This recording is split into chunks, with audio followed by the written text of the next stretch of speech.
Okay, here I am later in the evening than I wanted to be finished, just like last night, and I really didn't even finish everything that I wanted to complete today.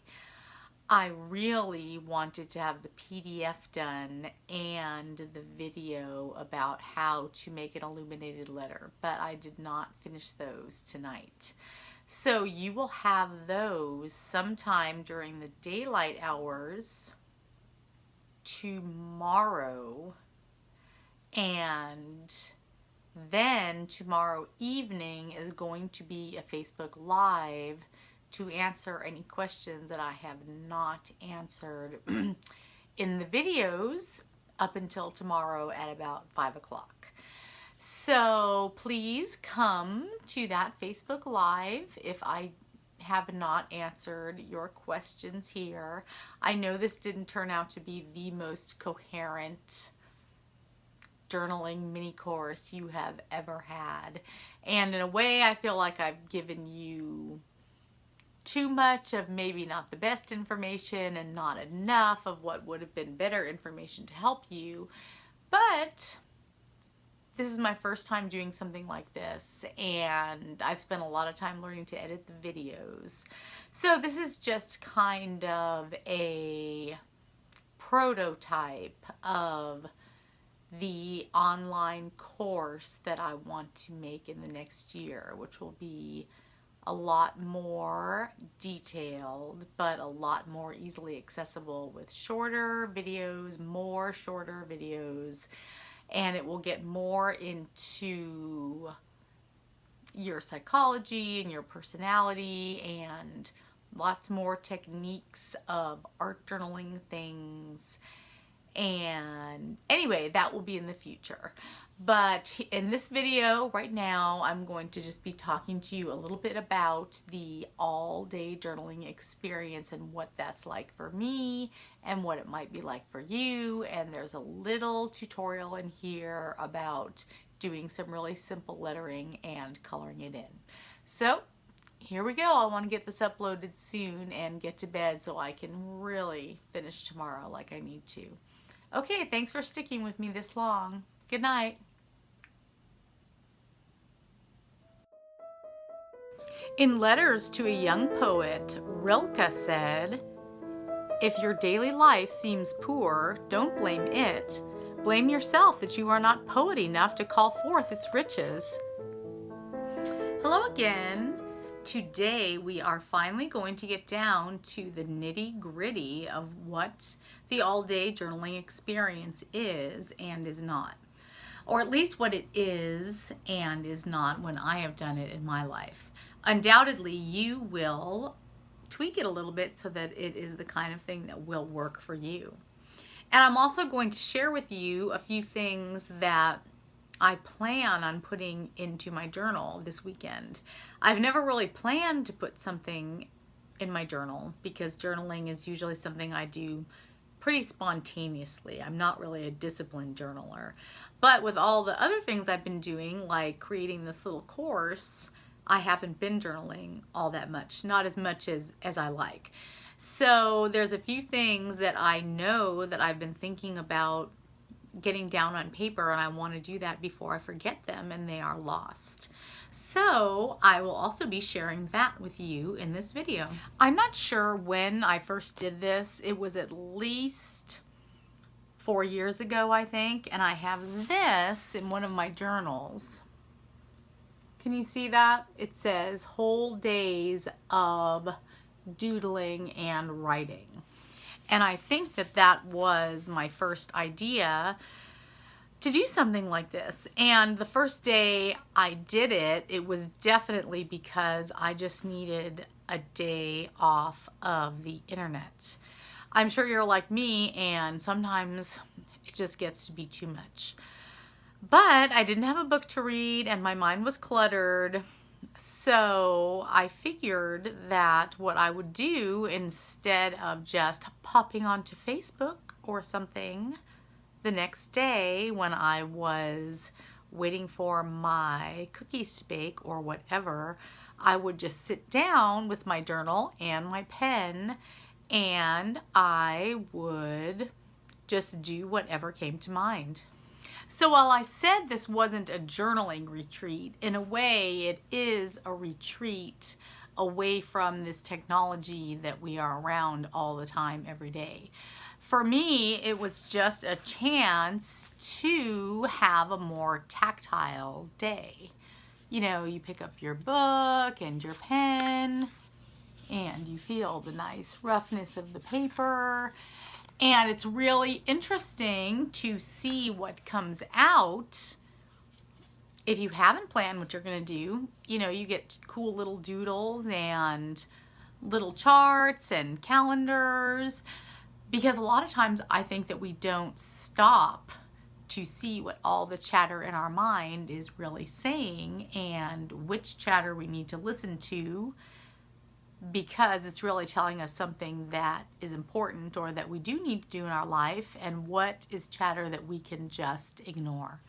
The all-day journaling experience is really a great way to call forth the riches of your life, because you're not allowing yourself to be distracted by anything else.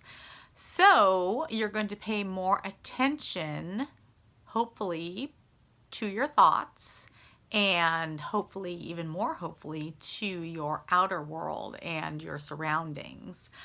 I wrote this in my journal, my tiny, tiny journal that I kept or started before I went offline, or at least off all social media, for the year of 2016. This says, work on balancing doing and being. And I like an all-day journaling experience because, anyway, what's really cool about an all-day journaling experience is that you are doing, which is good for a person like me who has a hard time not doing something. But you are also being, because you are interacting with what is really going on. And I also said here, become comfortable being idle. Do you hear my kids yelling in the back? Well, hopefully it doesn't ruin this. But anyway, I'm not really comfortable with being totally idle, but having an all-day journaling experience is kind of productive idleness. Okay, hopefully you can see this pretty well. I've never done any work on camera before, but I figured that I could combine getting down in my journal to remind me what to write about on Saturday so I don't forget. And I can also show you the kind of thing that just shows up in my journal a lot, and you might want to do something like this on Saturday when you are sitting with your journal. So I'm going to start writing here, and hopefully when I speed it up it will look like those cool videos that I have seen. Okay.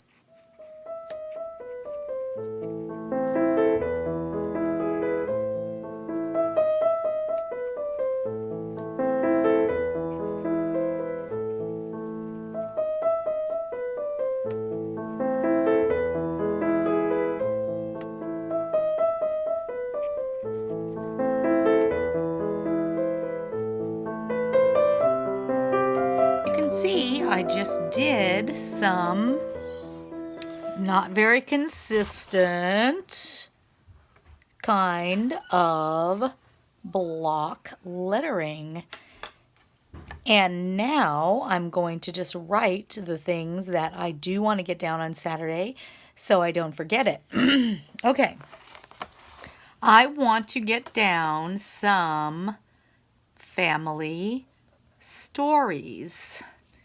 These are not the more angsty ones, but there are some funny stories that my dad has told me about practical jokes that he played on my mother back when they were married. And those are real funny, and I want to get those down. And I think I would also like to write what my kids are like at this time.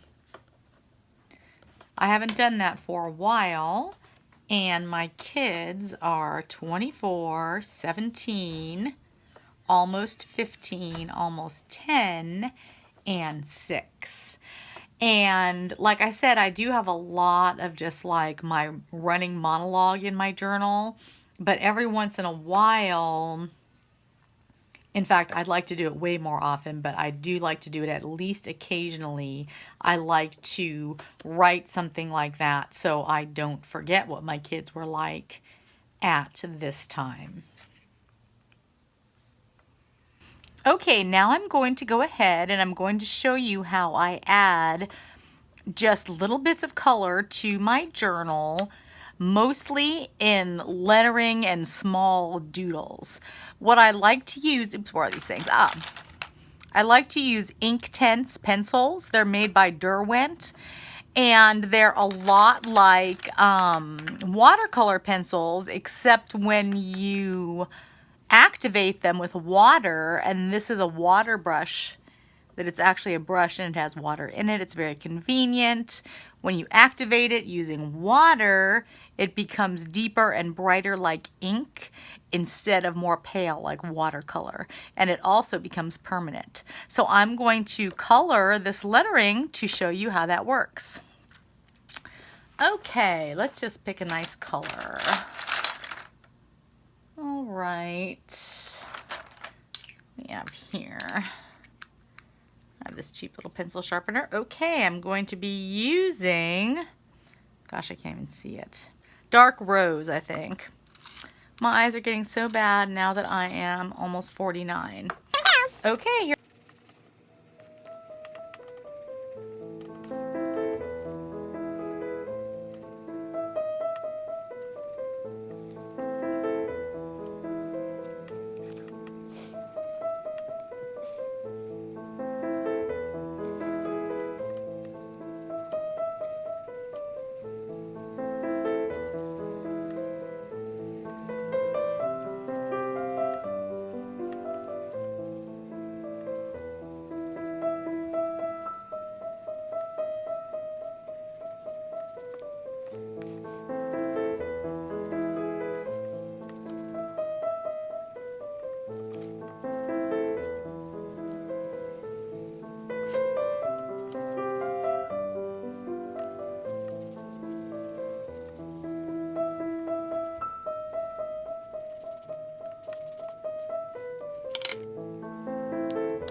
Okay, you can see that in this case, I have not really cared all that much about being an inside the line kind of person.